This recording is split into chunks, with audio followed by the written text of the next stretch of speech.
Hi, welcome to Gabe's Cave. This week we have another great artist interview with you and some amazing cards from Austin Ackert. Austin, how's it going? Good. How are you? Fantastic. I love seeing these cards. Just amazing art. I mean, my heart always sings for the They Live and Man Thing, giant size Man Thing. I know Marty's going to love the Ming and the Predator. Just a bunch of awesome cards. Do you want to kind of go through like each one and just tell us why you wanted to do that subject? Sure. So I think the first one there was a Rat Fink, and that's kind of everybody keeps saying my style reminds them of a like hot rod kind of skater style art, and I really got into the Rat Fink and hot rod art recently. It wasn't really a big influence on me. I guess maybe subconsciously a little bit in the beginning, but I really didn't know what it was until a few years ago. And so, yeah, I really love that Rat Fink. So I thought I'd throw that in there. And then what was the next one after that? There was The Fly. Okay, yeah, there you go. The Fly there. I love that movie. That's one of my favorites. And I just love that creepy, weird, mutated version of him. A lot of my stuff I do is really ugly monster stuff, so that fit right in with it. And then I think the next one was They Live, right? Right. Yeah, They Live. That's a great one. I'm a huge John Carpenter fan. The Thing is probably one of my top 5 favorite movies. And then Rob Dieterle was telling me I should do an Alien versus Predator. So instead of doing the regular Alien and the regular Predator, I did the newborn from Alien Resurrection, which was super creepy design in the movie. That always stuck with me, especially when he gets sucked out that window and his guts are falling out and getting sucked out the window. And then I did the Predator from that new Prey movie, the Feral Predator. And then, yeah, Ming the Merciless. My dad got me into Flash Gordon, that movie, when I was a kid. That was one of his favorite movies. So we would watch that all the time with the Queen soundtrack and everything. I love that movie so much. Such a good movie. And then Hellraiser is another one of my favorites. So, and the Chatterer is probably my favorite character, favorite Cenobite from Hellraiser. So I did him. And then to go with the whole hot rod Rat Fink style thing, I did a little Joker on a hot rod there.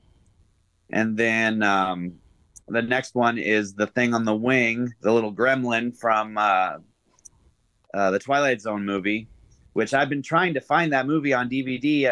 I go to these conventions and I always scour the places where they sell DVDs, and I cannot find that movie. But I'm sure I could, if I put some effort into it, get it on Amazon or something like that. And then that last one was, what was that last one there? Man Thing. Okay, yeah, Man Thing. Yeah, I figured I'd throw in something popular at the time. These cards I did originally as kind of like a test for Marty and you guys to see if if they would want me to do cards for them. So I thought at that time that show, the Werewolf by Night, had just come out, so I figured I'd throw in something popular. And I love that character. I think Swamp Thing I probably like a little more, but Man Thing is definitely cool. Yeah, you did a nice eclectic a mix of horror and popular stuff, and you even got the hot rod thrown in there. I mean, that's pretty awesome. The Rat Fink is definitely fits your style perfectly. It's really on point. I could see that being on the side of a hot rod. Or that's pretty amazing. Thank you. So if you were in that They Live universe, do you think you would have taken the deal and joined the side of the aliens and lived the good life, or would you have done more of the Roddy Piper and chewed bubblegum?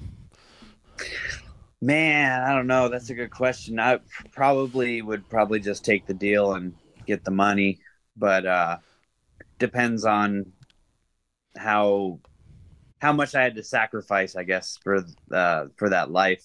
It seemed like that one guy from the camp was living pretty good when he was trying to convince them to join in with them. So couldn't have been too bad. I probably would have taken the deal and joined the aliens. Would you have put on the glasses? Yeah, probably. Just out of curiosity. You don't think that would affect you at all? It'd be like, yeah, okay, I'm just not going to wear the glasses.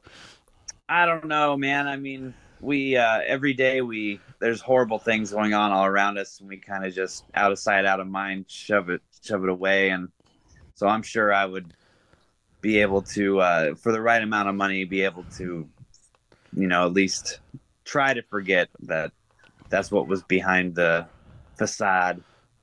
Right. As far as like you said, you're a big fan of The Flash. You and your dad watched it. We've had Sam Jones, who played Flash Gordon, in the store.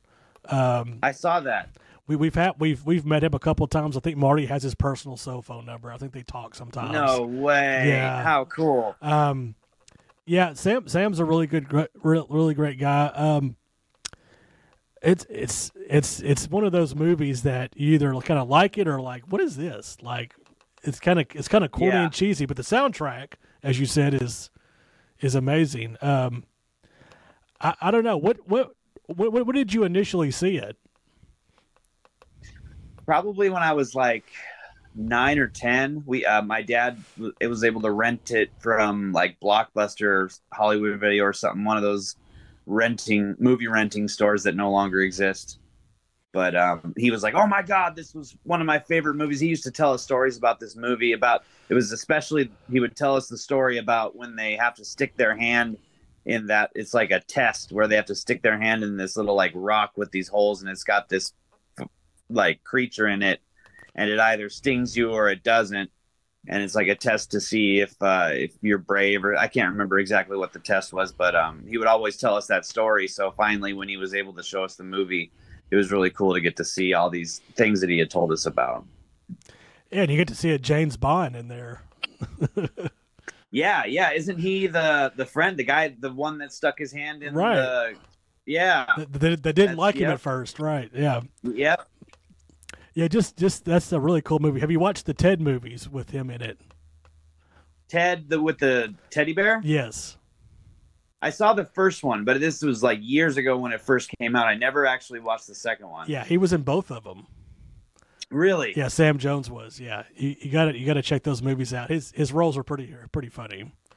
Okay, I remember the first one. I don't remember seeing him in it, but like I said, it was when it first came out. And it's probably like 10 or 12 years ago that it came out. Right. He was at the Comic-Con. He was at the Comic-Con scene in that movie. And the second one, okay. I think in the second one they like hang out with him like in an apartment or something, and he's pretty crazy. I think I remember that. That sounds familiar. Him being at the Comic-Con, I think I remember that, and being like, "Holy shit, that's cool." Did you watch The Werewolf by Night? Yes.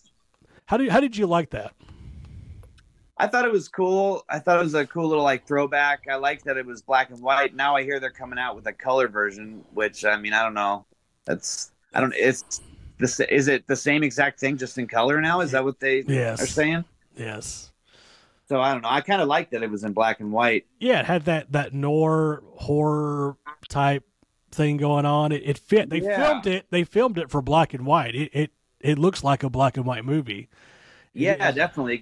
It has that feel of those old Hollywood monster movies like Dracula and Frankenstein. Right. And I mean, you got Ted in there, the Man Thing, and they didn't like show too much of him. They just showed like kind of they did in the old movies to kind of cover up the bad costume. Like they just kind of show pieces of him and just like in the shadows. Yeah, that was cool. I liked that.